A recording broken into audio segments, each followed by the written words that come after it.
Transpose of a matrix.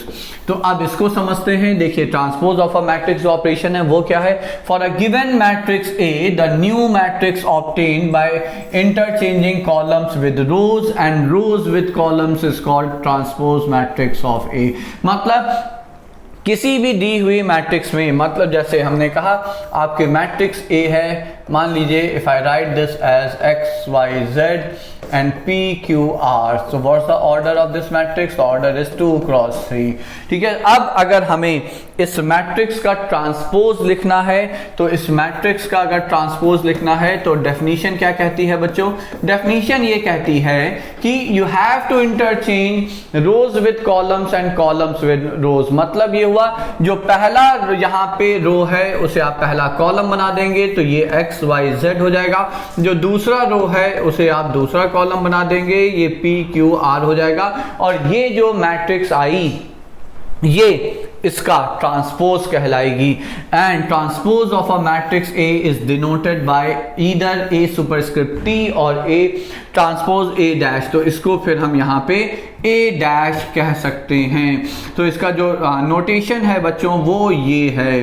तो matrix A का transpose is written as matrix A superscript dash और superscript T. ठीक है, so this is how very simply, बहुत ही सरलता से आसानी से आप यहाँ पे किसी भी मैट्रिक्स का ट्रांसपोज निकाल सकते हैं बच्चों। ठीक है, अच्छा उसी के साथ साथ ये भी आपने ऑब्जर्व कर ही लिया होगा कि अगर मैट्रिक्स ए का ऑर्डर यहाँ पे 2 क्रॉस 3 है तो ए ट्रांसपोज का ऑर्डर आपका 3 क्रॉस 2 हो गया। तो ऑर्डर में जो नंबर्स हैं they will interchange their position.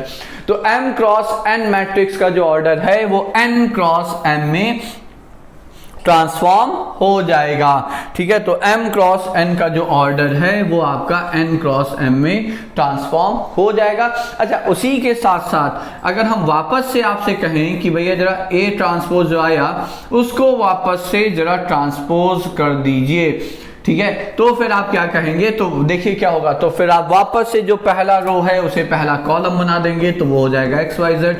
जो दूसरा रो है, ठीक है, उसे आप दूसरा कॉलम, तो जो पहला कॉलम है सॉरी उसे पहला रो हमने बना दिया, जो दूसरा कॉलम है उसे हमने दूसरा रो बना दिया P Q are. And now look at it, this matches with the given matrix ए। ठीक है, तो मतलब ट्रांसपोज का अगर आप वापस से ट्रांसपोज लेंगे तो you will get back the same matrix. आपकी वही पुरानी जिस मैट्रिक्स से, जिस व्यू से हमने प्रारंभ किया था, हम वापस से वहीं पहुंच जाएंगे बच्चों।